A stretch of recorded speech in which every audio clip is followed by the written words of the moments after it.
تم بال سلز مرزع ኢትዮጵያ የባህር በር ስታገኝ ኤርትራ የሆነችበት ምክንያት ይፈርሳል። ኢትዮጵያ አፍ ደገ ባህር ምስረኸበት ኤርትራ ዝኾነትሉ ምክንያት ከብቅዕ እዩ። እዚ በጣም ትልቅ አገባሽ ኤርትራ ኣብ ኢትዮጵያ ብዙሕ ጽልዋ ዘለዋ ሃገር እያ። ስልጣን 5-6 መራሕቲ ኢትዮጵያ ንኽቕፅልን ክሓፀብን ጽልዋ ኤርትራ ነይርዎ። ሰነዳዊት ፊልም ኣብ ኤርቲቪ ኣብዚ መደብ መራሕቲ ስርዓት ብልጽግናን መሰልቶምን ብምስምስ ኣፍ ደገ ባሕሪን ዝሓስብዎ ዘይሕጋዊ ምስፍሕፋሕን ዕላምኦምን ኣብ ልዕሊ ኤርትራን ኤርትራውነትን ዘለዎም ኣመለኻኽታን ስነልቦናን ካብ ቃላቶም ክንከታተል ኢና። ቀይ ባህር ማለት ቀይሕ ባሕሪ ማለት ብጥንቲ ዝፍለጠሉ ንባዕሉ ባሕሪ ነጋሽ ዝበሃል። ነጋሽ ማለት ኣብ ኣኽሱም ዝነበረ ስልጣነ እዩ። የባህራችን ጉዳይ ተዘግቶብን እንኖራለን እንዴ? ጉዳይ ባሕርና ተዓፂና ክንነብር ግና ተዓፅዎ ዝነብር መንእሰይ የለን። حق لنا علم لخاو حقتات አሎ ታሪክ አሎ መርትዖ አሎ። የኤርትራ ህዝብና ኤርትራ እንደ ሀገር የኢትዮጵያ አካል የሚሆኑበት መንገድ ለማመቻቸት ጥረት የምናደርግ ይሆናል። አሰብ የኢትዮጵያ ነች ያነው አሰብ የኢትዮጵያ ስለሆነች ነው። አሰብና ኢትዮጵያ ዝብልና ና ኢትዮጵያ ስለዝኾነት እዩ። በኃይል ዝወሰድክሞ በኃይል ክንመልሶና። ስለዚህ ከዚህ ቀደም የሰራነው ስህተት እናርም። قدم حجي زفصمنا يغودلتنا አርሞ አሰብ ንመንጥሎም ዝብል ሐሳብ ከልዕል ጀሚረ። አጉል ህልም ነው ይሄ አጉል ህልም ነው። ትምባል ስለዝ መረጸ መራሕትን ልሂቃንን ብልጽግና ባሕሪ ብዘብል ዘህተፍትፍ ቫይረስ ካብ ዝልከፉ ግዜያት ኣቁፂሩሎ ውጊያውን አስመራ ምጽዋ ከረን አሰብ ወስደታል። በፍጹም ሰሜንን በጦርነት አናሸንፍም። በሰላም በፖለቲካ መፈታት አለበት። በአንድም በሌላ መንገድም ተሸንፈናል። ተሳዒርና ተጨፈጨፍ ተዳሂኽና ዓሰመቲና ተነባሮ የነበረን ዓላማ የኾነ ማኸላትዩ ለዊስና ሐሳብ ቀርቶ ግማሽ መንገድ ተደረሰ። አይሽን ካይዶ ናብ ዓሰብ ፍርቅ መንገድ ድኳ የተበጽሐን 67 ምትዋጋን ወዴት የት ነው ያለነው? 60 ዓመታት ተዋጊና ሕጂ በየለና ትምባል ስለዝ መረጸ ሰነዳዊት ፊልም ኣብ ኤርቲቪ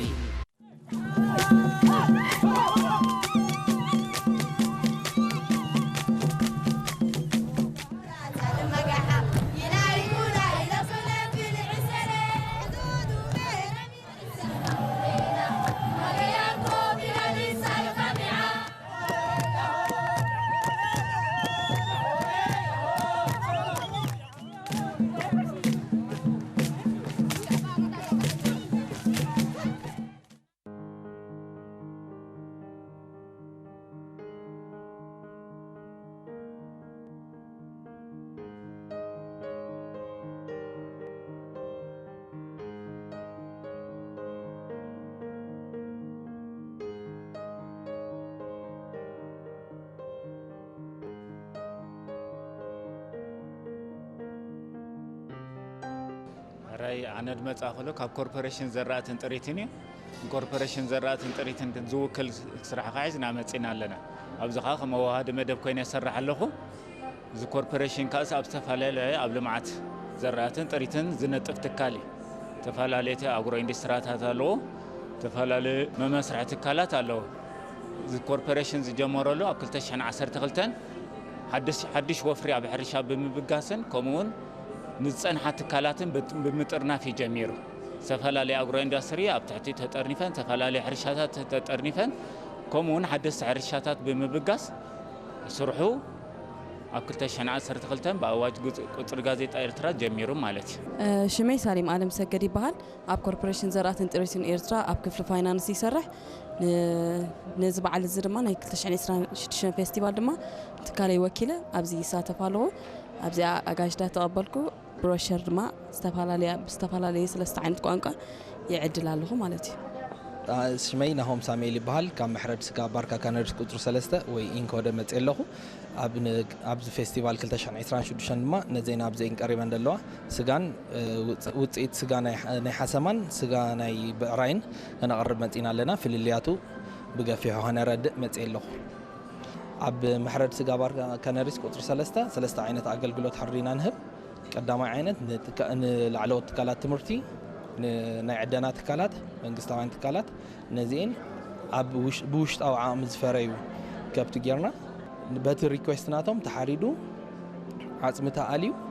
ስብሒ ተኣልዩ መወዳእታ ቀይሕ ስጋ ተዓሽጉ ይወሃቦም ማለት እዩ ተወሳኺ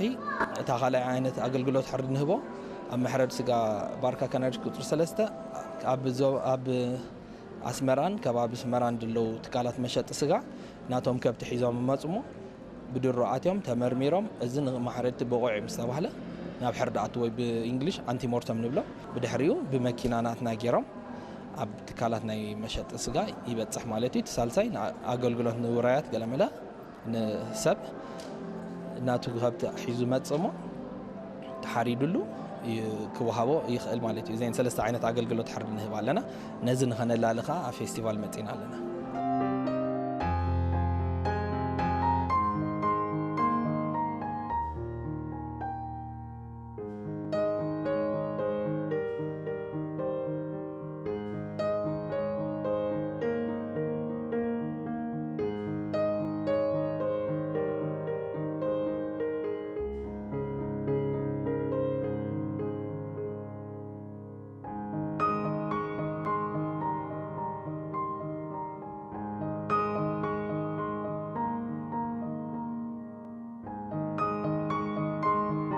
መጀመርያ ሽመይ ዓወት ካሕሳይ ወድታ ሌሮ በሃል ድመፃናሉ ቦታ ካብ ኣግሮ ኢንዳስትሪ ዕላበ ርዕድ ካብ ፋብሪካ ጸባ ሕዝናዮ መፂና ዘለና ትሕዝቶና ድማ ጸባን ውፅኢት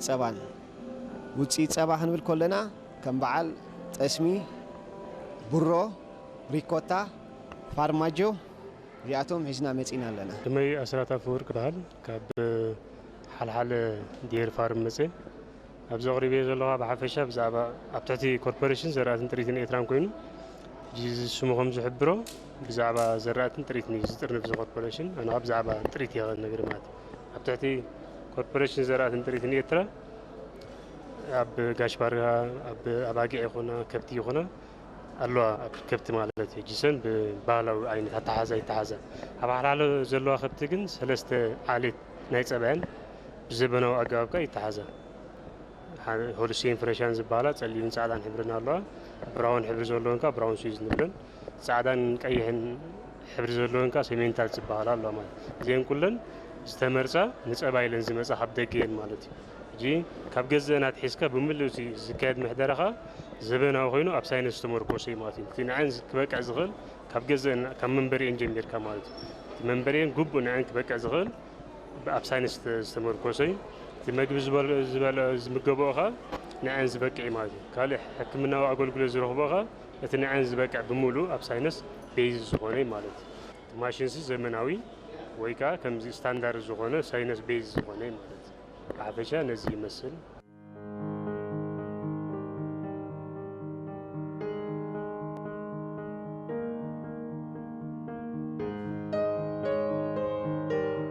ሽመይ ኣማኑኤል ጊላዝ ዝበሃል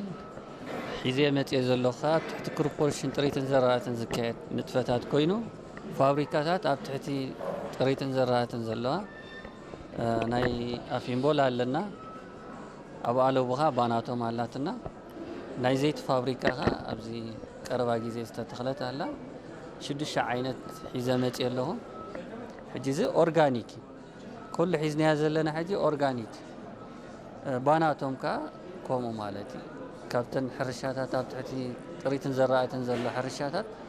ካብኡ ኢና ጥረ ነገራት ንረክብ ማለት እዩ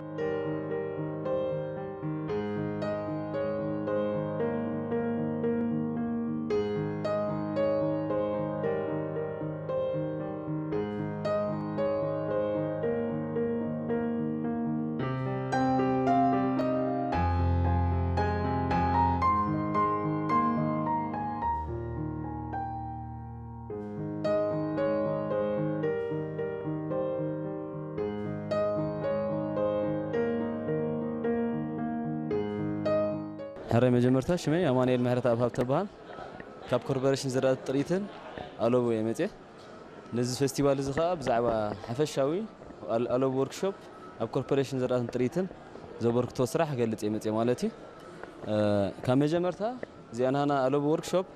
تدكونو لبوتا أبز لما عتاوت هذا باقاش باركا نزوباي كوتا ألوبيا تدكينا زلا نابت سرح عند حرقاتنا ها أبز تكالزي بزح عينت مسارعتات يدله نقول له خان النات أوبريتر اللو مالتي نحنتي ماشين حدا ويكلته لك عناتها أوبريتر اللو مالتي نفس اللي ندهر متينا زين رياض الناس اللي بلازمات بال زي بريس بريك زي سينسي زين كامل لا حامل تكملن مالتي حراي بحفش زوي ألوب وركشوب نتي أبتعت كوربوريشن زول كله دنب نخلو زقلقل كوينو زخونة تكنيكا وصراحات نعو زتسجن زتعرار مالتي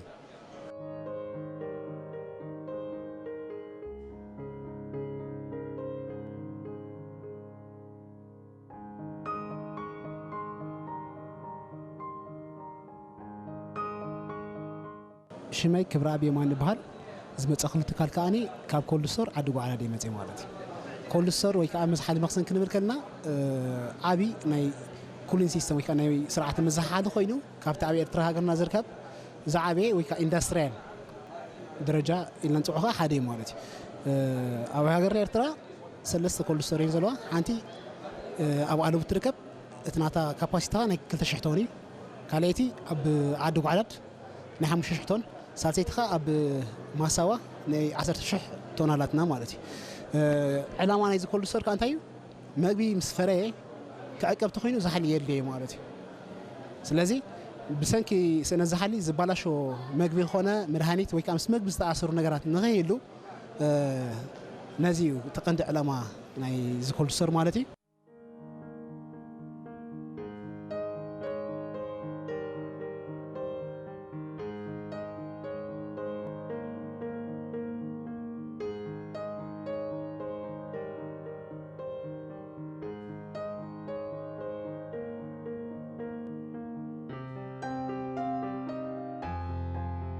إذن رئيسنا بشكوتي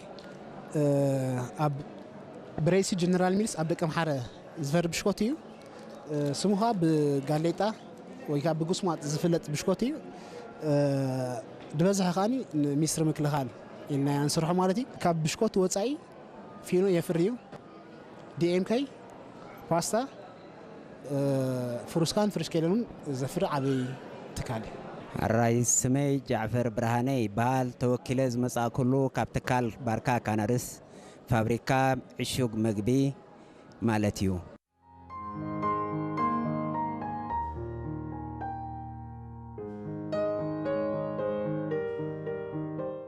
فابريكا عشوق مقبي باركا كانارس توم زغربهم أبزي حجي اوان زغربهم زلو في الرياض زينو ريو زلنا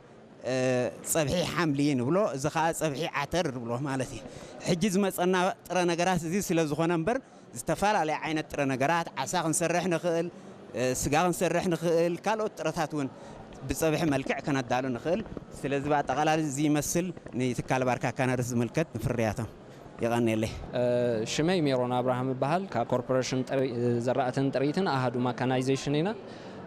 زي لوم عامت اب اكسبو فيستيفال حزنا يمصينا زلنا دما نمنغستي اب مفواس مايكعو كاب قدم مجمريا ناصنت زتو ماشينري ببعقنتو اب تكنولوجي زبلص مالتي اب زلعله تكنولوجي زبلص تكنولوجي እንዳምጠ ነትን مفواس مايكعو حالك زيبلون قليلن صفوفن سلوطن ንምግባር ዝገብሮ ዘሎ ጻዕሪ ንምርኣይና ምጽናዮ نحنا كم تكال نخلو عبتكالنا زركبن نناي قل حرستوت بسماو دقوما ناي منغستي كفليت أقلقلوت نهب مالتيو كوتا كلو أب حرشة قرطون صفوفن أقلقلوت نمهب تي أهدو نخوم يسرح مالتيو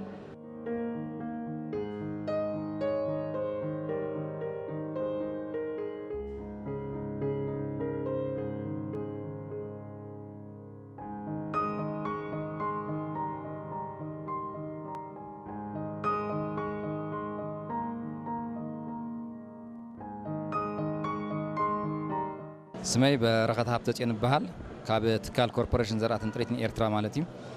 نايلو ما عمت كلتاشن 26 حزنا مصنا زلنا بكفلنا كفلي مسنون ميكانايزيشن ويكا إيريجيشن إند ميكانايزيشن زبهال ሓደ ብዛዕባ ሎኬሽን ኦፍ ACL's ፋርምስ ሕርሻት ናይዚ ኮርፖሬሽን ዝርከባሉ ቦታታት ካልኣይ ሚሽነሪ ሳልሳይ ከዓ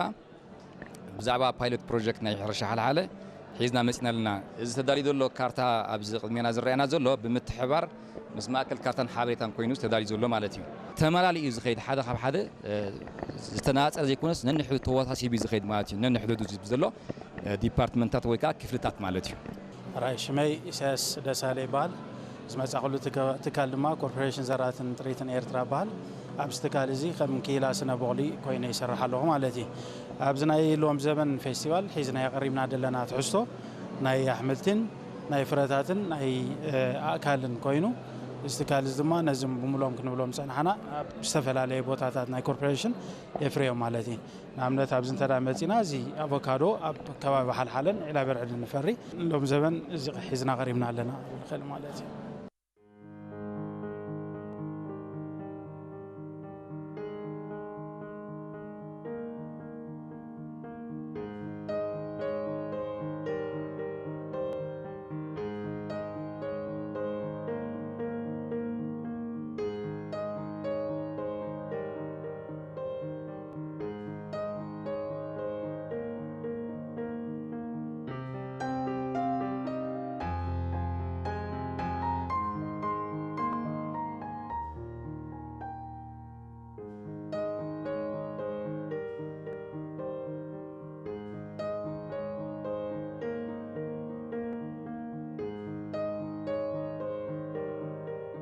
ስመይ ስነጥባዊ ሰሎሞን አብርሃ ይበሃል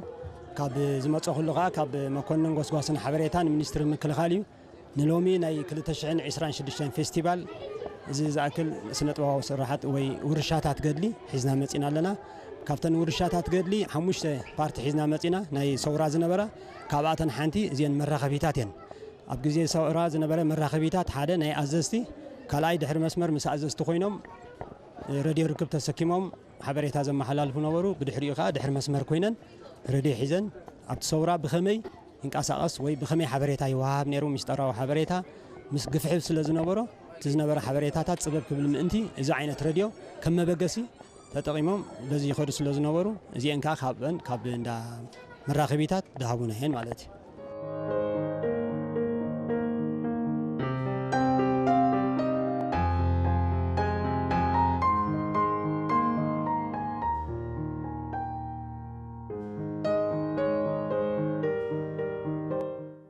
እዚአን ከዓ ካብ ሚኒስትሪ ጥዕና ካብ ሕክምና ዘምፀናየን ንብረት እየን መበገሲ ናይ ሰውራ ዝነበራ ሕጂ ኣብ ሰውራ እንታይ ዓይነት ናይ ንጥፈታት ናይ ሕክምና ይጥቀሙ ነይሮም ገለ ክፋል ካብኡ መርኣይ ዝነበረ እዩ ንኣብነት እዚኣ ፎርሴፍ ኣይነበረን ሓፂን በቲ ዝነበረ ኣብቲ ከባቢኦም ኣግራብ ካብኡ ፀሪቦም እዮም ዝጥቀሙ ነይሮም ወላ ሓንቲ መሳርሒ ዝበሃል ኣይነበሮም ኢቭን እውን እዋን ለይቲ ክኸውን ከሎ መጥባሕቲ ክበዝሖም ከሎ ወይ ህሩማት ክበዝሖ ከለዉ ከዓ ዝነበራ ላምፓዲና ተፀጊሞም እንዳገበሩ እዮም ነዚታት ንጥፈታት ዝሰርሑ ነይሮም መምከኒ መሳርሒ ከዓ እዚኣ ዓባይ ድስቲ ትሪኣ ዘለኹ ናይ ሓዊ ነይራ ሃልሃልታ ዕንጨይቲ ገይሮም ሓዊ ይጥቀሙ ነይሮም ድሓር ግን ቁሩብ ናይ ኤሌክትሪክ መፅያቶም ብከምዚ ኣገባብ ገይሮም ከዓ ሕክምና ዝሰርሑ ነይሮም እቲ ዝኸፍአ ነበረ ቀንዲ ቃንዛ ግን ቃንዛ ኩርምቲ እዩ ነይሩ ቃንዛ ኩርምቲ ከዓ እዚኣ ራእያ እዛ ሰድያ እዚኣ ናይ ሽዑኡ በቲ ኣብኡ ዝነበሩ ሰባት ተባላሒቶም ዝሰርሕዋ እያ እቲ መስደዲ ኩርምቲ ከዓ ራእዮም ኣዝዩ ሓደገኛ እዩ እንታይ እውን ይጥቀሙ ነይሮም ኣብቲ ሰዓታት ይገርመካ እዩ ምክንያቱ መደንዘዝስ ዳርጋ ኣይነበረን ሕጅስ ብከምዚ ዓይነት ኣገባብ ገይሮም ይጥቀሙ ነይሮም ባሬላ ይነበሮምን ገረብ ቆሪፆም አንሶላ ገይሮም እዮም ሰባት ዘጋዓዕዙ ነይሮም ምርኩስ ከዓ ራእያ እዚ በቲ ዝነበረ ቦታታት ሓፂን ድዩ ዕንጨይቲ ድዩ ፀሪቦም እዮም ምርኩስ ተሰኪሞም ይኸዱ ነይሮም እንታይ ዓይነት መስገደል ይመፅኡ ኣብ ግዜ ምንቅስቃስ ፀገም የብልካን ተሃሪሙ ወይ ተወጊኡ ወይ እግሩ ሰንኪሉ ኣዝዩ ከቢድ እዩ ንዑ ብምንታይ ክትፃወሮ ትኽእል ጥሜት ክትፃወሮ ትኽእል ኢኻ ርክብ ክትፃወሮ ትኽእል ኢኻ ሰብ ሊእኽካ እዚ ግን ክትፃወሮ ዘይክእል ቃንዛ ከቢድን ብርቱዕን እዩ ነይሩ ማዕርኽ ክንደይ ፀገምን ሽግርን ሓሊፉ ተጋዳላይ በዚ ይድረአየካ ሰውራስ ብኸመይ ፀቢብ ሂወት ሓሊፉ ነዚ ሕጂ ዘለናዮ ብርሃን ኣምፅኡ ብጣዕሚ ድገርም ዝኻ ንወለዶታት ብከምዚ ጋባብ መፅኡ ኣሎ ማለት እዩ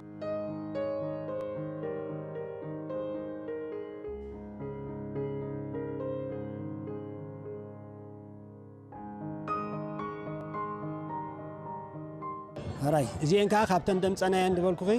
ናይ ክፍለ ሓበሬታ እዩ ኣብ ግዜ ቃልሲ ሓበሬታ ኣብ ግዜ ቃልሲ ከምዝሎም ይኮነን ሳላ መንግስቲ ብዙሕ ቤት ትምህርቲ ብዙሕ ንቃሓት ኣሎ ኣብ ግዜ ገድሊ ግን تزعب تزبزح خفال ديتو مهرين يرو اتقند أميرا زعوتها نقحت بغمي بصحف نقول سب كتوكبو أبشاف دلو أبرحون دلو كتوكبو يتقلنا جن تزعبت نبرت نقحتها مجمريا ببيرو يتبقيسو بصحف دحر الصحف بتايبين دحارين كمبيوترات متين دحر جينا جن أبصورة إذا أكل أبرها خونك خنز عينت بزح زلو متيهت كتحتم صحفات كتحتم وتهدروا صحف إيفن كسب حكمنا قلعوا تعبابيا حصانات كميلو معابيو كيترفه حرشا كميلو حرستاي كسرح خمزلو ابتنا صنت سلام زوصو لعدي كل اندا غوسغوسكا خمز عينت حبريتاتات نيرو بعربن بتكلينيان بانجليشن نقول سبب بزرو ببدرجو نقولو خمز عينت مصحفتي تغيرو مالتي ازي قال خفال كابتي زهاونا حزنا مصنا مالتي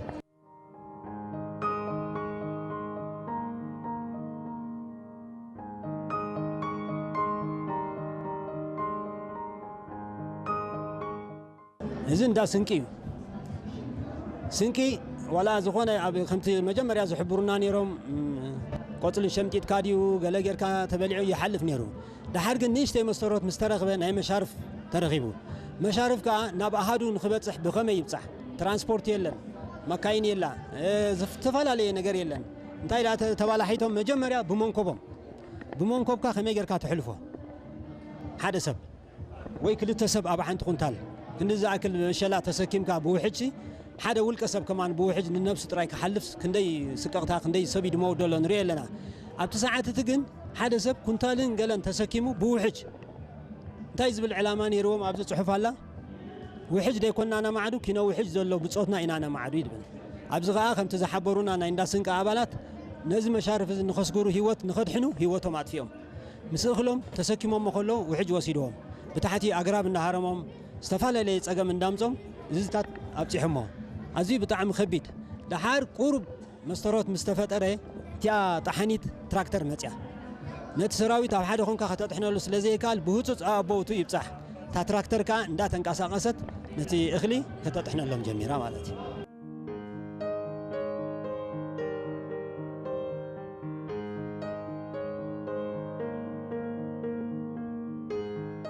هراي زين كاك مبقسنا يسورا مسارح موسيقى زنبري فلاي بعزيا هيرمونيكا زين تنقداموت كافتن قدامو زنبرا 3-4 يرجن كافتن قدامو تباهي لازم مصات حنت زيانيرا زياغا كافتن قدامو ساكسفون زنبراين نايتا احدو زياون اورغان كمان حجي قرب مستبوتا ينبر ناي نفس وقف مسارحي الله مسبز تقمطخ الله مسبز تقمطخ الله تمال حجي خمز حبرنا سب مسانا خرار الله ناي مجمريا خرار مسانا خمزلو إلو بزوح حساب حبيرنا الله زغا معقابو مقدخم قال نجار كجبر زين وين كافتن قدام وزنبرا كاميرات تباهيلن استوعبنا ينيرن حجزي بمولو ديكونس قال خفال كافت زهابنا زحاتنا ينبر بزوح زعقوب سبات كا الله تمهدوتات مالتي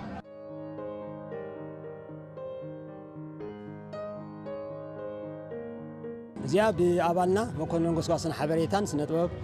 سنتبواوي إرمياس نقاشي سريحوا جا قاطع مثل زي اللي هو اختقاء سلازبلكم ماينا نحنا نقلص عدلنا إذا نبترمو زعتين دلوا بسنتبوا سرارحة بخالق سنتبوا كسرح متخاله نيرو زغون عينات سرارحة جن سلمنتاي بخمي عات يزبل له سبك ملسنا يزي صحف زي ويناي سرح زي ملسنتايو زيو تاريخنا يزبوا جنبار تاريخ صورة تاريخ زبي إرتراس بخمي حليف ساعة ملسات قدي تسرح سنتبوا سرارحو نسبا يقلصني مخنياتو مستراوي سعلومي سبقن بعلو كفتنا له تحتنا يزي أوي ملسنا يزي ترمز كأنتها تبل بخمي آتيو أبزي نفسه كبسب كبالحة له نفسه كبسب كسعر له نحد صراح نحد طبب صريح كان دحر نجير كايو ويلي بخمس ريال صراحي لي فاخصونة صراح مجمع رياجن حسابي أبصراح شعوط أجمع يقول تقند مستر نايزا صراح زي أجن تاريخ سناي سورة تاريخ نايز باوجنبار تاريخ نايز إرترا إذا كلمة ترائد له بملو تترنيفو أبصراح زعتي له حجي زيادة مسترا سبكا كاب نزياد مرامر الله مجمريا نت تاريخ زحلة ناي سورة نعوق مرامر الله خلاله مجمريا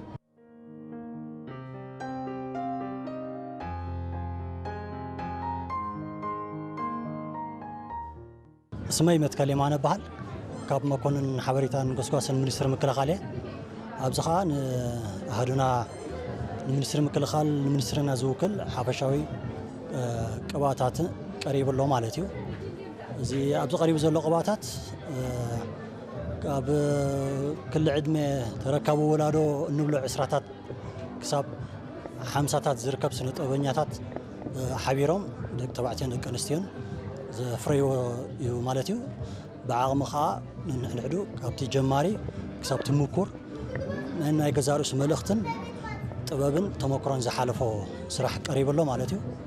እቲ ስራሕ ከዓ ሓፈሻዊ ንባህሊ ንምክልኻል ንልምዓት ዳግመ ህንፃ ሃገር ብሓፈሽኡ ንታሪክ ዝውክል ኮይኑ ቀሪበሎ ማለት እዩ እዚ ኣብዚ ዘሎ ስነ ጥበበኛ በብእዋኑ ዝተፈላለዩ ስልጠናታት ክሳብ ናይ ደገ ከይዱ ገለገለ ተመክሮታት ዝቐሰመ ብውሽጣዊ ዓቕሚ ኣባላት ተመክራት ኣባላት ስነ ጥበበኛታት ኣብዚ ኣሃዱ ዘለዉ ነቶም ኣብ ምጅማር ዝርከቡ ንኣሽቱ ሕጂ ብሕጂ ተስፋ ዘለዎም እንዳዓበዩ ዝኸዱ ዘለዉ ተመክሮ እንዳውረሰ ገለገለ ስልጠናታት እንዳወደበ ተዓቕሚ እንዳዓበየ ይኸይዱ ዝሃዱ እዚ ከዓ በብእዋኑ ዝተፈላለዩ ዕድላት ፈጢሩ ነቲ ሰብ ሞዮ ከም ዘዕብን ከም ዘማዕብልን እውን ዝከኣሎ ተራ ይፃወት ኣሎ ክብል ይኽእል ማለት እዩ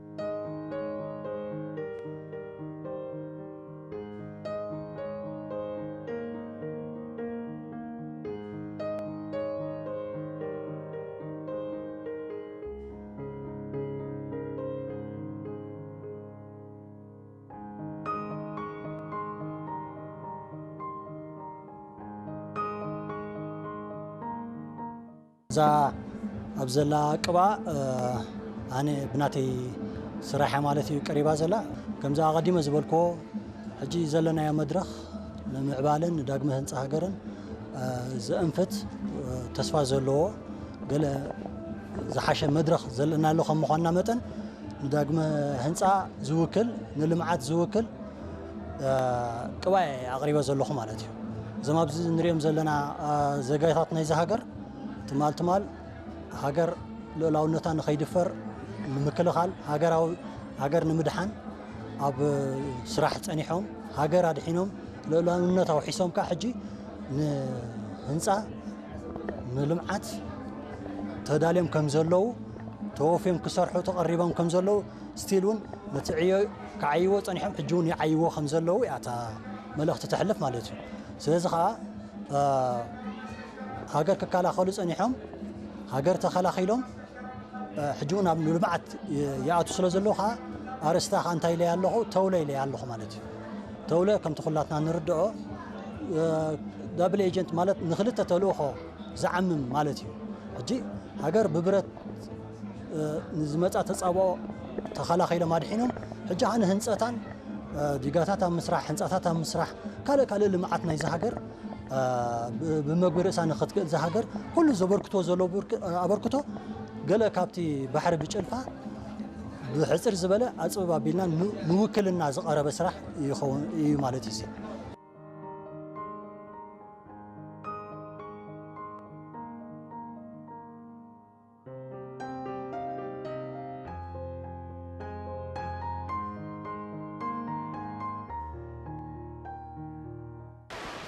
شمي حوري غرماي بحال ويكا سالاي حوري غرماي بحال مالتي أهاري كاني غوسغاسن حبريتان مينستر مكلخال شنفر زينا مالتي زلنا لما عالتي قريبنا حجنا درنا فيستيفال كتشن 26 مالتي بمينستر زينا زتدالون بمينستر مكلخال تدالون ناي كلتي متعكس إنا سدنا قريبنا زلنا أبتي ناي مينستر مكلخال خوينا خزارب كاني ناي مينستر مكلخال بزعبا صقنا دفعت له بزعبا مخت له بزعبا صقنا له بزعبا دفعت له بزعبا دمعت هنا له مالتي استفالي عين السرحات مالتي مكل خالد البهال اب كل عينت نطفت كم تنطف نخنا رئينا لما عاد بستخال متن تي سئلتات غيرنا يزلنا مالتي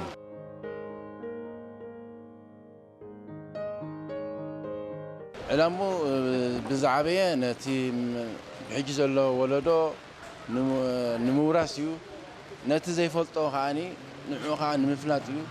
اتي بميديا بماس ميديا فلطو زربا خاني باكل متي ابزخا كريو نتم صراحتن تغورتون خاني بزخفيلاو منقد كرههم ጭቡጥ ሓበሬታን ሓቀኛ ዝኾነ ስእልን ሒዙ ይኸይድ ማለት እዩ እዚ ናይ ልምዓት ዕላማ ማለት እዩ ነዚ መፅ ዘሎ ወለዶ ከዓኒ ሃገር ብኸመይ ከም ዝመፀት ብኸመይ ተዋሒሳ እውን ትኸይድ ኣላ ብሕጂ እውን ፃዕሪ ከም ዘድልያ ዝገልጽ ማለት እቲ መቼ ዘሎ ትስላት ማለት እዩ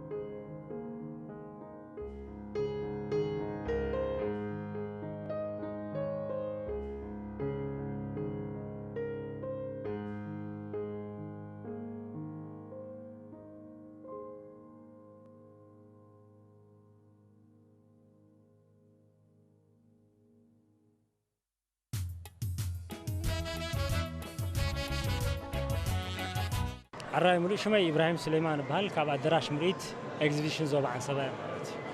أبزي هجراو فيستيفال تشعن إسران شوشن زوب عن سبع حزناء قريب نازلنا نبهارياو سقاطات زوب عن سبع زين سبارق تحسوي مالت حزناء قريب نازلنا أبتي بهارياو سقاطات كوينو نتنا يحرشة أبكبار عن سبع زركب كوتاس أخاو حقون أقرب أوامنا مرور نبملو نساتا زقدام نبملو مزت على لي مالتي عجيب زعم الزي أبنت حزنا زلنا بزي وجنز ترينايو دعرو ناي دك عند اللاتنا زاد عرو زي أفلينيتا أب عامت تلتقيزه ببين وجن مالتي غفر كنا بزقوله أب حدا وقتي كابزنا بزقوله خاب حدا وقتي أب عامت تلتقيزه تفرق دعرويا بعبيو تهزبي زخانة وراياتو زخانة ستاي كله خلو أب زاد عرو خينيو كل سنبلاتون وراياتون زكايد مالتي الحريز اللي نقا قبضة زبال أبنو زوبا حل زركب محدار كباب خلصة زركب كوينو زي نوريو زلنا بهارياوي سفر ناين هبي مالتي خباب حمسة زخونو أصلاً هبي عبزبوت هذي يقومتو مالتيو كاوزوس معركة أزيو فلويو من شؤطات نايجله ولك سبعة وني مالتي كاو قتيل كا جانز بهال أبنو زوبا أسمع زركب أخاو حلنا إذا خاو حز خطريو خلخات إنجرتاو زخونة كرسي زلوا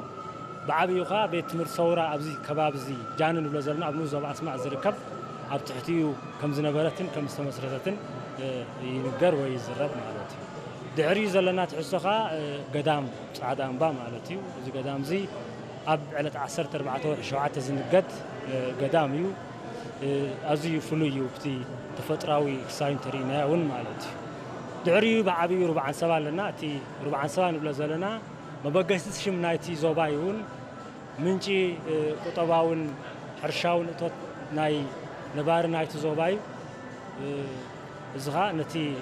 كم دريه زلنا فروتاتات ويكاتي حملتن فرتاتن كابترو بازفري علنا مالتيو قلبوتاتات قالنا بعل قلب كباب عتكليزان زبوتات زقد محجي اقراب ابزبوتات زي ازيوم صحوات نيروم ابز قربا غيزي كن بغسونا حزبن منغسن تي اقراب امملاس يركب قال انساتاتو نابت بوتا يقلاقلو يرايو سلازلو نتي داغماي تنساي نايتوم اقراب تخباب زلو نمراي قال يخاو تعست حيزنا قريبنا لنا كاو مقصال كان اي اب كبابي قلب نايتم لاس نايتي اقراب زري كاب سميناو بحرنا اوغصوم زخدو كم على عغازين زامسلو انساتات لونا بنوس زوبا قلب زركبو مالتيو اب على حشيشاي زركبا ايراب الوانا اب زوبا عبزرق حزلون انساتاتين بعبيو عواف اب زوبا عن سوا زركبو قال حزنا قريبنا لنا ما حفشاو حجب زي لو زبن حزنا زلنا فيستيفال إيرترا بتاع حفشاوي بارياو صقاتات اب زوبانا زركب اوشتن اب دغنزل حزب إيرترا نملاين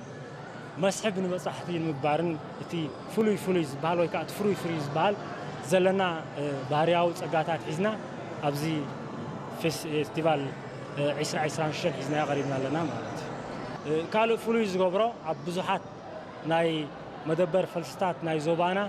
بعتو بسرحلو زلو ناي مبوقلاويان اقراب ناي مفراي عقمي اطرينا لنا مالتيو كباب 2 مليون زغونو فلسطات ابزي تفلالين سان زوباتا زركب مبوقلاويان فلسطات زحزو مدبرات علونا قال خابهم كابتوم اوتو تحيزهم زلو فلويات ازيوم اب مصنا زركبو خم بعل ዱማን ካልኦትን ዝኣመሰሉ ዓበይቲ ኣግራብ ኣለውና ኣብቲ ናይ ምፍራይ ዓቕሚ እንተሪእናዮ እውን እቲ ፐርሰንቴጅ ኣብ መንጎቶም መበቆላውያን ኣግራብን ናይ ደገ ወይ ከዓ እቶም ኤግዞቲክ ዝበሃሉ ኣግራብ ዘሎ ናይ ምፍራይ ዓቕሚ ናይቶም ሓረስቶትና ካብ ግዜ ናብ ግዜ እንዳተመሓየሸን እንዳዓበየን ይመፅእ ኣሎ በዚ ከዓ ነቶም መበቆላውያን ዝበሃሉ ኣግራብ ናይ ሃገርና ኣብ ምዕቃብ ተን መደበር ፈልስታት ሚኒስትር ሕርሻ ዓብይ ኣስተዋፅኦን ዓብይ ስራሕን ይሰርሑ ከም ዘለዉ ንምርኣይ ኣብዚ መበቆላውያን ኣግራብን እቶም ዘይመበቆላውያን ወይ እቶም ኤግዞቲክ ዝበሃሉ ሒዝናዮም ቀሪብና ኣለና ማለት እዩ ብሓፈሽኡ ሕጂ እቶም መበቆላውያን ዝበሃሉ ዓይነት እዮም ዘይፈልጦም ብዙሕ ሰብ ስለ ዘሎ ንዕኦም ንምልላይ እቲ ተፈጥራዊ ፀጋታት ናይ ዞባና ምስ ህዝቢ ንምቅራብ ኣብ ውሽጥን ደገን ዘሎ ነቲ ዞባ ነቲ ኣብኡ ዘሎ ተፈጥራዊ ፀጋታት ክላለዮን ንክበፅሖን ኢና ነዚ ፌስቲቫል እዚ ብባህርያዊ ፀጋታት ናይ ዞባና ሒዝና ቀሪብናዮ ዘለና ማለት እዩ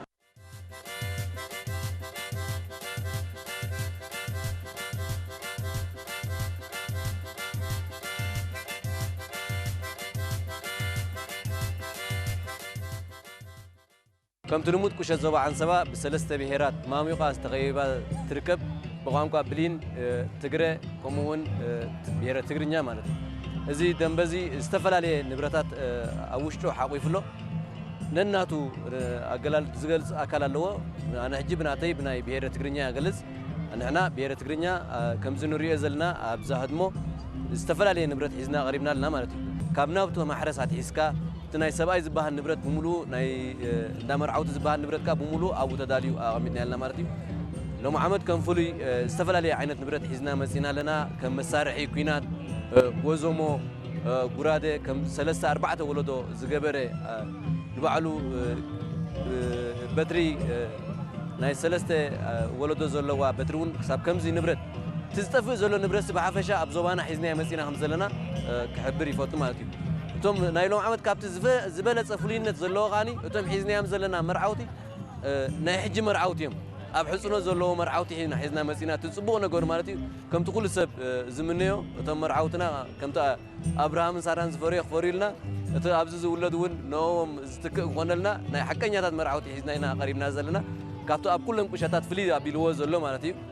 حجي بزي مجنان هنا ساين بزلنا أو شات مساعدة ناين سبيت النبرت بمولو من البات عديتاتنا كم زلومي أبشحاني أبكو بياخي ودغنا بعلن كاب حمد أقومتين حوي أنديدن سرعوز نبرة كل مسارحيتات أوشتي أوشاتا تتحيزلو أوشاتا وشتي ون تناي سبيت النجار عند سواديو نايب حق واديو كله زي نبرة زي حزناها مسينا لنا تصبون نجار تناي وشاتا أنا قلصو بتي بحلاوي نبهلي لما سياسة لزلوا أنا قلصوني منياتو ناي سبيت النجاري كوشاتا قلصو سبعين هر حليفو قدم نسبيته ون مدحني أصل نبرة أنا نتناي وشاتا نجار بعلى تناديتات تزقلصو زيادة نعيدس مبلن مالتي أبدأ جمس مثلا لكن ناوت معرس بمولو لنا هاب استعدك ساب زلا على مالتي وايدال لنا كم زلومي شحاني سنيا أبوتات كانوا قمت كي جمرنا قدم عديتات بعلن بحمد سرعوز نبرة أبو لو صالو أبو قمتعة أو دما سايبلاني رزقا وايدا زبالي خاب حمد سرع ولا حنتي كساب الجنة زي بلزون أربعة ولد بس عن نبرة على مالت بعفشة كابو في التفليز بلغة عمتاوي كل سب فولت زلو مرعت كساب عسر تغلته دقة وطيعت شين سلزي نبرت أوشتي ناي تجزاء أبتي مدربيت أو تسرح شغاق علاتنا زيغا ستاري تبان مرعت رحت شن الله خا مرعت وصاي ولا حدا شن الله يكلك كساب عسر تغلته دهر عسر تغلته إذا ستاري تبان تدفن مرعت كم سبع ويمس حماتا ويمس نعلتا وطيعها نبرخات شين مالتي كاوم نمر عود مسكدنا استفل عليه مسارح اللونا قدم نتقموا لهم زنبرنا مزناقعنا ندمر عودي كم بعل قبتا شدد زيهم كلهم اللونا كساب ناي استقصعون سرولو زنبرو مسعان مران كساب زغي ترفع حزنيا مسينا لنا ابزع عمل زمانتي سلازي بعفشا قشات زوب عن سبب فلاكا بهيره تقرنيا ابزي هدمو تي تنتاون يا تاون زبال نيا بوتاتنا نبرت بعامنا حزنيا مسينا لنا تسرفقا ابقى صالي كسيلنا نملنا عم مسكا بعل ملو تسفيق بليفوت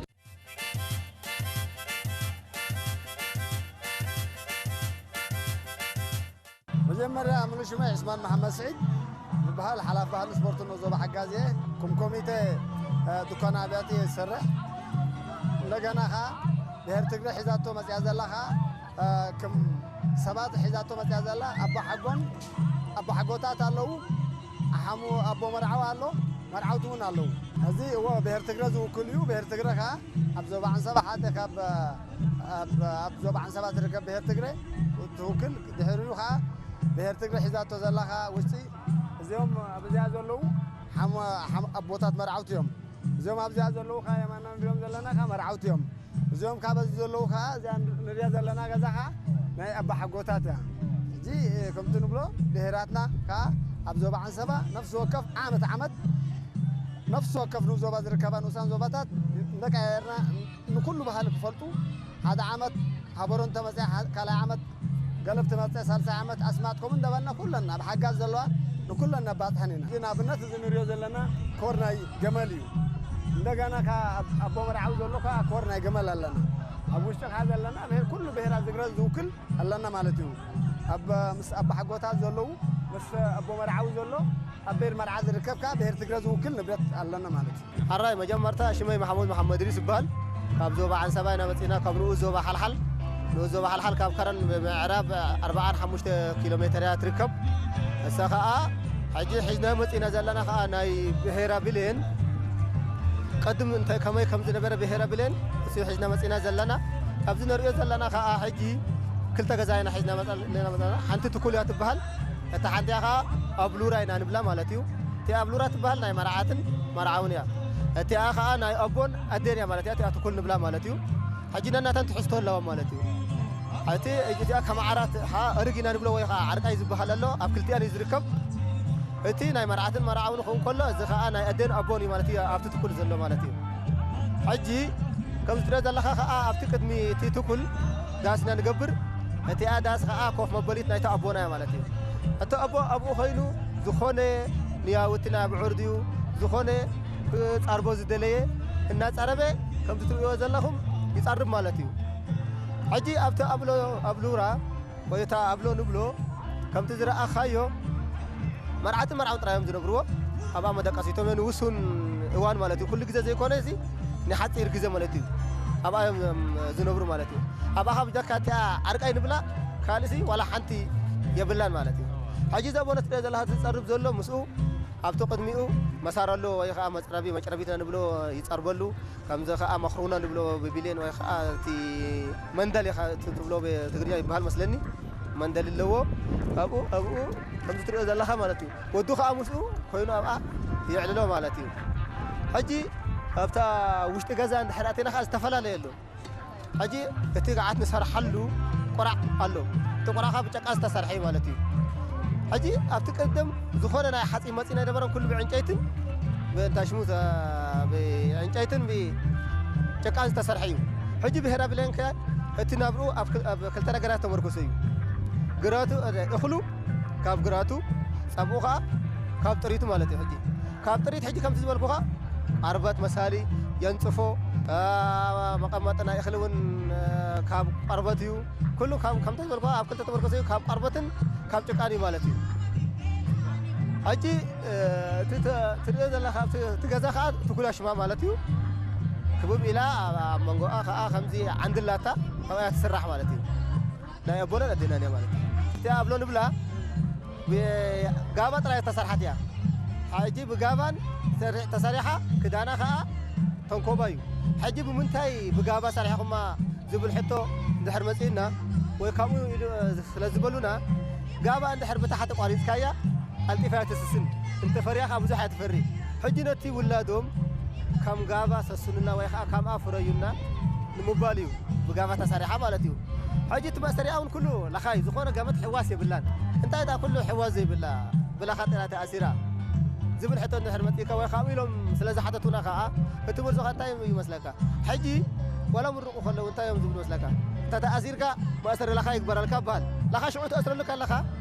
ይኣስረልካ እዩ ቁሩብ ፅንሕ እንተይሉ ግን ስለ ዝብታኽ ወላ እንተ ተኣሲርካ ካብኡ ተፈታሕ ንምባል እዩ ሕጂ ከምተ ዝበልክዎ ብጋባ ትስራሕ ብተኮባ ትኽደን ኣብ ውሽጣት ዓርቃይ ዝበልኩኻ ወይ ከዓ ኣርጊና ንብሎ ብብለን እሱ እዩ ዘሎ መርዓቲ መርዓውን እዮም ከዓ ዝነብርዋ ወላ ሓንቲ ዝሓዘቶ ከዓ የብላን ሓንቲ ላታ ክልተ እንታይ ሽሙ ናይ ቆርበት ኣለዋ እሳታ ከዓ መትሓዝና ይኽልየን እኽሊ ትመልአን ኣብኣ ኮፍ ተብላ ከምዚ ከዓ ሰንገላብ ትበሃል ኣላ መትሓዚት ናይ ሒላብ ማለት እዩ ወይ ከዓ ብብሌን ግባር ኢና ንብሎ እሳ ከዓ መብልዒት ናይ ገዓት እያ ማለት እዩ መርዓትን መርዓውን ኣብኣ እዮም ዝበልዑ እያ መርዓት ሒዛታ ትመፅእ ምስኣ ማለት እዩ ብላዕሊ ከዓ መኽደን ኣለዋ ዕላፍ ኢና ንብሎ እሱ እውን ብላኸ ዝተሰርሐ እዩ ማለት እዩ ሕጂ እዚ ክሳብ መዓስ እንተልከን እቲ ዓርኪ ርእስን እቲኣ መሓዛን ክሳብ ካብ ተመርዓ ክሳብ 7 መዓልቲ ምስኦም ይቆንዩ ማለት እዩ ምስኦም ይውዕሉ ምሸት ኣብ መደቀሶም ይኾኑ እሳቶም ኣብኣ ይሓድሩ ማለት እዮም ተመርዓት መርዓውን ማለት እዩ ግብፆም እያ ሕጂ እቲ ኣብሉራ ድብሎ ወይ እቲ ኣብሎ ከምዚ ዝመስል ማለት እዩ ብተቐድሚኡ መጋረጃ ከዓ ሕርበት ኢና ንብሎ ካብ ዱማ እያ ትስራሕ ዱማ ዝበሃል ዓይነት ገረብ ኣሎ ካብኡ እዩ ዝስራሕ ማለት እዩ እቲ ካብ መጋረጃ ንጥቀሞ ብቅድሚት ካብቲ ቅድሚ ገዛ ኣሎ ማለት እዩ ሕጂ እቲ ናይ ኣብሎ ከዓ ከምዚ ዝመስል ማለት እዩ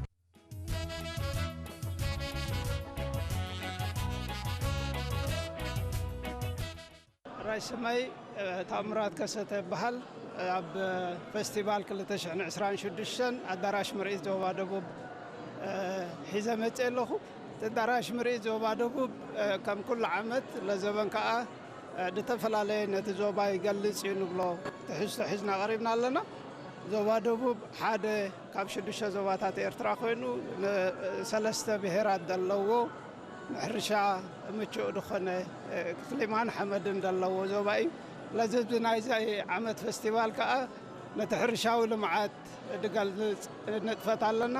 ተወሳኺ ነቲ ኣብ ጥዕናዊ ኣገልግሎት ዘሎ ገስጋስ ዝገልፅ ትሕዝቶ ብዓብዩ ከዓ ኣብ ምዕቃብ ሓመድን ማይን ምፍዋስ ማይ ኩዕታት ኣብ ዞባና ዝካየድ ዘሎ ንጥፈታት ዝገልፅ ኣሳእል እውን ሒዝና መፂና ኣለና ዝርዝር እንድሕር ርኢናዮ ቅርስን ባህሊ ቅርስታትና ዘለዎም ጥቕሚ ሕብረተሰብ ክርድኦ እንታይ ዓይነት ባህላዊ ውርሻታት ኣለውና እውን ንኽርዳእ ኣብ ሃም ዝርከብ ዝደረቐ ዓስከሬናት ከባቢ 1500 ዓመት ገበረ እሞ ኣካላቱ ከይፈረሰ ተዓቂቡ ዘሎ ዓስከሬናት ኣምፂና ኣለና እዚ እቲ ሕብረተሰብ መንነቱ ባህሉ ምልስ ኢሉ ንድሕሪት ክፈልጥ ኣብ ምዕቃቡ ከዓ ተርኡ ክፃወት ንምድራኺ ካብኡ ቀፂሉ ኣብ ዞባና ብዝሓለፈ ዓመታት ብዝተኻየደ ናይ ምግራብን ምዕቃብ ኣግራብን ስራሓት ኣግራብ ዝተሸፈነ ከባቢና በዝሒ ኸይድ ስለ ደሎ እቲ ካብዞም ኣግራብ ዘሎ ዕምባባታት ከዓ ምፍራይ ንህቢ ዝህቦ ብልጫ ኣሎ ኣብ ዞባና ሕጂ ዝብልጫ እዚ ተጠቒምካ ፍርያት ናይ ንህቢ እናበዝሐ እቶም ዘለዉ ዕስለታት እናበዝሑ ኣብዛ ዓውዲ ዝሳተፉ ሓረስቶት ከዓ ካብ ዓመት ናብ ዓመት እናበዝሑ መፅእ ኣለዉ ስለዚ ነዚ ኣብ ፍርያት መዓርን ንህብን ዘሎ ንጥፈታት እውን ንምግላፁ ሓደ ክፋል ናይ ዕዮና ጌርና ሒዝና መፂና ኣለና ብተወሳኺ ኣብ ዞባና ዝርከቡ እሞ እናፀነቱ ዝኸዱ ዘለዉ ባህርያውያን ኣግራብ ብፍላይ ከዓ ንመድሃኒታዊ ኣገልግሎት ሕብረተሰብና ዝጥቀመሎም ከም ዝነበረ ዝግለፁ ኣግራብ ሒዝና መፂና ኣለና እዞም ኣግራብ ዘምፃናሉ ቀንዲ ምክንያት ሓደ ንመድሃኒታዊ ኣገልግሎት ንጥቀመሎም እንድሕር ነርና እሞ ሕጂ ምፅናት እንድሕር ኣለዉ ኮይኖም ፅባሕቲ ኣገልግሎቶም ከይሰኣን ክንዕቅቦም ዓቂብካ ፀኒሕካ ከዓ ብሳይንሳዊ መንገዲ ተፀኒዖም ብሳይንሳዊ ኣገባብ ናብ መድሃኒት ማዕቢሎም ነቲ ሕብረተሰብ ትድህቦ ዝነበሩ ኣገልግሎት ከም ዝህቡ ንምግባር ስለዚ ሕብረተሰብ ኣብኦም ዘለዉ ኣፍልጦ ክዓቢ እሞ ኣብ ምዕቃቦም ከዓ ተርኡ ክፃወት ንምድራኺ ካልእ ሕማማ ኣብ ኣገልግሎት ጥዕና ዘሎ ገስጋስ ንምግላፅ ከዓ ምስ ስርዓተ ሓሸራት ኣሳሲሩ በብዝሕቶም ሕማማት እዞም ተመሓላለፍቲ ሕማማት ብሓሸራታት ስለ ዝመሓላለፉ ነዚ ንምክልኻል ኣብ ዞባና ማእከል ናይ ስነ ሓሸራ ላቦራቶሪ ኣሎ እዚ ላቦራቶሪ ኣብ ምፅናዕ እዞም ሓሸራታትን ንምፍዋሶም ስጉምቲ ምውሳድን ዘካይደው ዘሎ ንጥፈታት ንህዝቢ ንምግላፅ ኣምፂና ኣለና ኣብ ርእሲ እዚ ኣብ ዝተፈላለዩ ከባቢታት ናይ ዞባና እዚ ምዕቃብ ሓመድን ማይን ምፍዋስ ማይ ኩዑ ዲጋታትን ይግበር ኣሎ ነዚ ስራሕ እዚ ከዓ ዓብይ ክፋል ስራሕ ናይቲ ዞባ እዩ ነዚ ስራሕ እዚ ዘንፀባርቕ ስእልታትን ተንቀሳቐሲ ስእልን ወይ ቪድዮን ሒዝና ቀሪብና ኣለና እዚ ስራሕ እዚ ዕቤቱ እንታይ እዩ እቲ ሕብረተሰብ ዘለዎ ባህሊ ስራሕ ከም ዝዕቅብ በቲ ሓደ ገብር ኣሎ بتا حدا خا من اቶቱ ነቲ ሕብረተሰብ ናይ ስራሕ ናይ ሸቕሊ ዕድል ድፈጠረ ስራሕ ስለ ድኾነ ህዝቢ እንታይ ድካየድ ደሎ በቲ ናይ ልምዓት ወገኑ ጥራይ ደይኮነስ ኣብቲ ሕብረተሰብ ባህሊ ስርሑ ኣብ ምዕቃብን ምንጪ ኣታዊ ወይ ሽቕለት ኣብ ምርካብን እውን ኣበርክቶ ቀሊል ስለ ደይኮነ ሕብረተሰብ ትድኸይድ ደሎ ልምዓታዊ መደባት እውን ከፈልጦ ክርድኦ ንምግባር ሒዝና መፂና ኣለና ድሕረ ባይታና ከምዚ ድረአ ደሎ ዳዕሮ ኢና ሒዝና መፂና ዳዕሮ ሓሙሽተ ኣብ ዞባና ኣብ ዞባ ሰገነይቲ ድርከብ እቲ ብሓሙሽተ ናቕፋ ደሎ ዳዕሮ ንዕኡ ከምኡ ክለና ድሕረ ባይታና ክኸውን ጌርና መፂና ኣለና ለዘበን ስለዚ ብሓፈሻ ሒዝናዮ ቀሪብና ዘለና እዚ ትሕዝቶ እዩ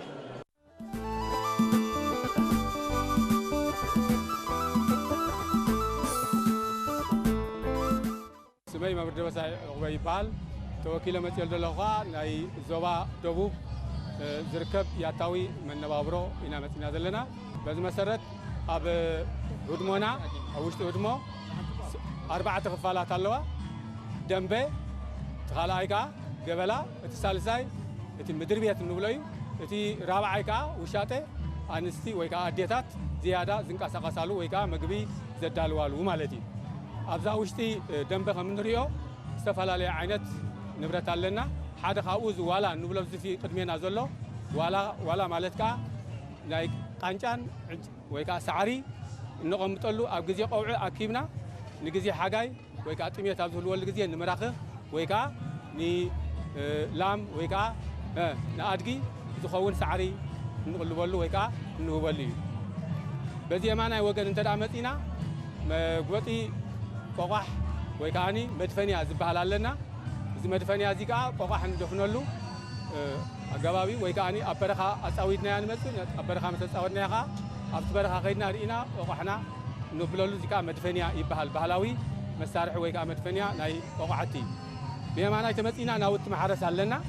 እዚ ናውቲ ማሕረስ እዚ ሓደ ሓረስታይ ሕርሹ ከካይድ እንተደኣ ኮይኑ ዘካይደሉ መሳርሕታት ተፈላለዩ ዓት ከም በዓል ነዊት ኣርዑት ማሕረሻ ከርፈስ ቅትርቲ ነዊት ዝኣመሰሉ ኩሎም እዚኦም ናውቲ ማሕረስ ተባሂሎም ከዓ ይፅውዑ በዚ የማናይ ተመፂና መነትዕ ኣለና እዚ መነትዕ እዚ ከዓ ቆርበት መጀመርያ ካብ ከፍቲ ምስ ተቐልጠ ኣብቲ መነትሒ የእቲና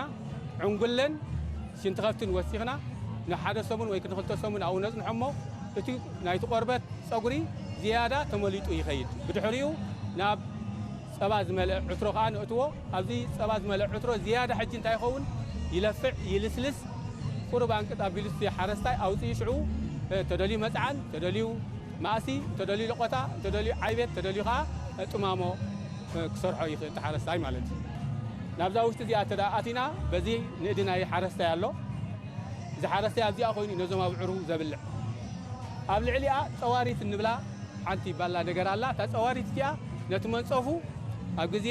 ለይቲ ደቂሽሉ ዝሓደረ ዕፅፍ ዕፅፍ ኣቢሉ ኣብታ ፀዋሪት ይሰቕሎ ከም ንሪኦ ዘለና ነፀላ ስቒልና ኣለና ኮበርታ ንሰቕለላ መንፀፍ ማእሲ ንሰቕለላ እዛ ዘለናያ ክፋል ናይዛ ህድሞ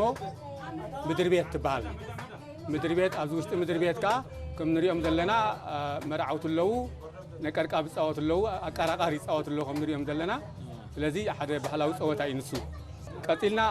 ኣብዚ ውሽጢ ምድር ቤት ዝተፈላለየ ዓይነት ንብረት ኣሎ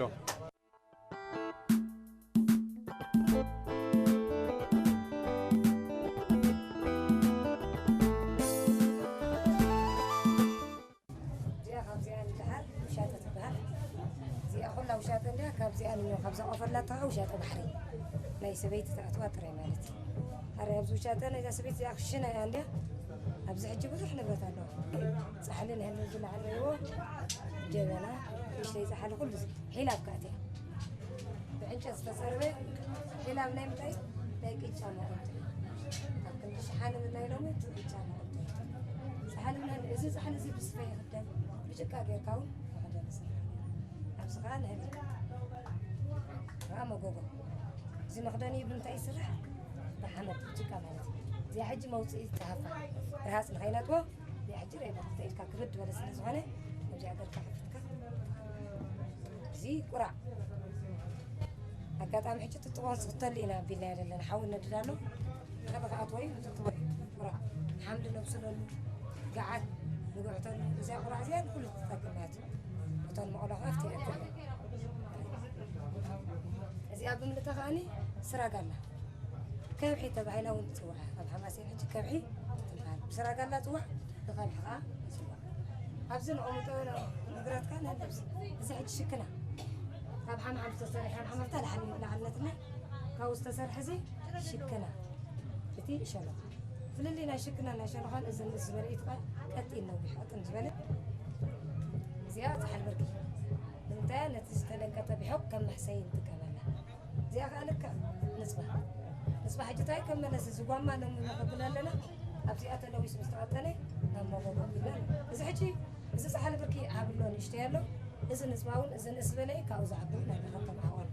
زي أقاعدة سكن ماي نسبلا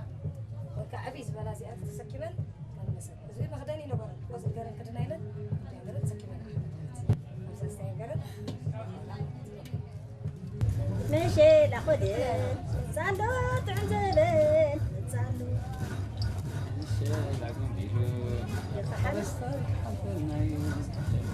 ماشي لكم باللوت يا حرستاي كحلق الكايلوت يا حرستاي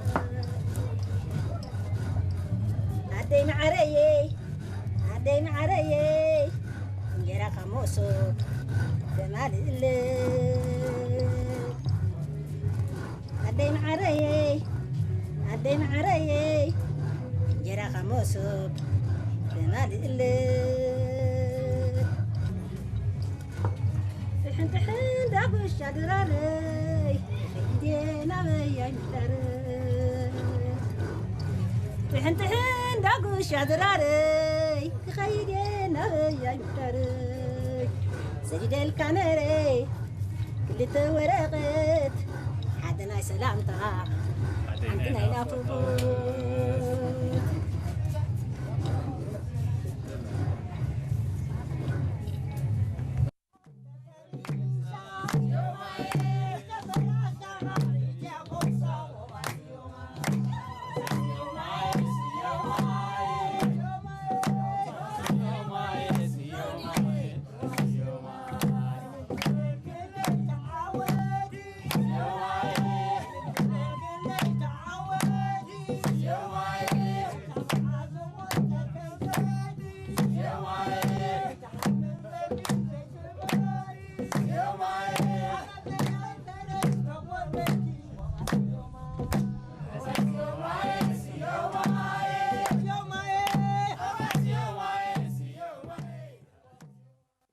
شمي عمر علي إبراهيم يبال إذا زلنا يو خمس زجلس كاي نبي هرساهو أبزوادو نركب منبرو ويكاني دال تباهيل زفلت جزا خينو أبز جزازي بثلاثة درجات إنا قريبنا يدلنا إذا حج زلنا يو قبلا تباهيل زفلت كفالنا يتجزا مالتي أبزيا وشت أوتوبوس بالكاخاني نحسا أو مدربت ويكاني مدربت تباهيلو زقلت أدن أبون تمنبرو زكايدلو خينو حلف سبلكاخا ناي دا مرعوتي مرعاتي المرعاون زحطونو له خفال جزاء مالتي بزيا خنجمر تخينا ذا خفال جزاء ذا قبلا إلنا وعينا هذا ذا قبلا زيا حدا نوت محرز فنقمت له نخيل ما يون هالكاز دلمن رئد لناون اتماي وشت جزاء خاطو سلازي كيل ابز قبلا يزخون نزي ماي مقمتون كنت كملو نخيلنا بعبي زبز زلو نوت محرز بملو ابزي انا نقمتو مالتي كم كان ايون ابزي ابون لنا ابوخا ابزي اخوينو ابزا قبلا خوينو قران دقو قران زقرأ مالتي ابزيان دقرأون بتسقرون اللهنا نسدا قد نسدا تباهيل زفلت نأدي ناي أجايش مالتي قاشو أبو أمبيرو قاشو أندا تخاتاتله دقو أبزي أندا قرأ أبزا مخادو زتبز عفون بيو زبركوت بركودات إندا بركوته أبزي نابران دا قبر يتقملو مالتي أبزي مبقصال زلو تعابي جزا ኣደ ናብራ ተካይደሉ ግዛ ማለት እዩ ናብራ ከዓኒ እቲ ናብራ ኣደ ኩሉ እንትና ማለት እዩ ፀባ ተሓቁነሉ ቦርኩታ ተበርኩተሉ ሓባዛ ዝበሃል ኣሎ ቅጫ ወይ ከዓኒ ካልእ እቲ መንበሮ ናይቲ ብሄር ሓፈሻዊ ተካይደሉ ማለት እዩ ፀባ እንዳ ሓቆነ ድያ ውላዳ ከለለ እንዳራረወት ድያ ጠስማ ድያ ወይስ ኩሉ ጋዓታ ድያ ትቁዕተሉ ጋሻ ዝመጻተሉ ከዓኒ ማዓራ ተقرበሉ ጠስማ ተقرበሉ ኣጅባኣ ተقرበሉ ካልእ ምስ ሰብኣያ ኮይና ወይ ከዓኒ ምስ በዓል ቤታ ኮይና እውን ቡና ትሰትየሉ ክፋል ናይ ገዛ እውን ኣለና ማለት እዩ ስለዚ ከምኡ እንዳበለ ታደዚ ዝበዝሐ ክፋል ወይ ከዓኒ ዝበዝሐ ናብራ ዝበዝሐ ናይዚ ብሄር እዚ ወይ ከዓኒ ዝበዝሐ ዕዮ ናይዚ ተካይድ ታደያ ታደ ከዓኒ ብሓፈሹ ኣብዚ ንብሎ ዘለና ክፋል እያ ተሰላስሎ ማለት እዩ ካብኡ ምቁፃል ከዓኒ መርዓትን መርዓውን እውን ኣለውና ማለት እዩ መርዓትን መርዓውን እንተይልና ሕጂ ኩሉ ግዜ ካብ ኣደ ኣይርሕቁን እዮም ታደ ዋላ ሽሕ ግዜ ሓፃንት ተሃልዎም ዳ እምበሪ እቲ ኣደ እያ ኩሉ ኣደ ከም ሓማት ከም ወላዲት ከም ኩሉ ኮይና ስለ ትቆርበሎም ነቶም መርዓውቲ ብውሽጢ ዘለዉ እንዳተኸናኸነት ነቶም መርዓውቲ ነታ መርዓት ሕጂ ጥሽ ትወብኣሉ ክፋል ቦታ እውን ኣለና ጥሻ ነታ መርዓታ ሰይትወዳ እንዳ ወብአት ካልእ መግቢ መሳልል እዩ ተፅቡቑ በቃ ነቶም መርዓውቲ ትቕርበሉ ክፋል ገዛ እንዳ መርዓውቲ ኢልና ንገልፆ ዓዳዓረ ኢና ንብሎ ብሳሆ ማለት እዩ ዓዳዓረ ተባሂሉ ዝፍለጥ ክፋል ገዛ እዩ ማለት እዩ ካልእ እቲ መርዓትን መርዓውን ኩሉ ግዜ እታ ህይወት ናይ መርዓትን መርዓውን ዘሰላስልሉ ወይ ከዓኒ ዘስተማቕርሉ ክፋል ቤት ወይ ከዓኒ ክፋል ገዛ ኢልና እውን ክንገልፆ ንኽእል ማለት እዩ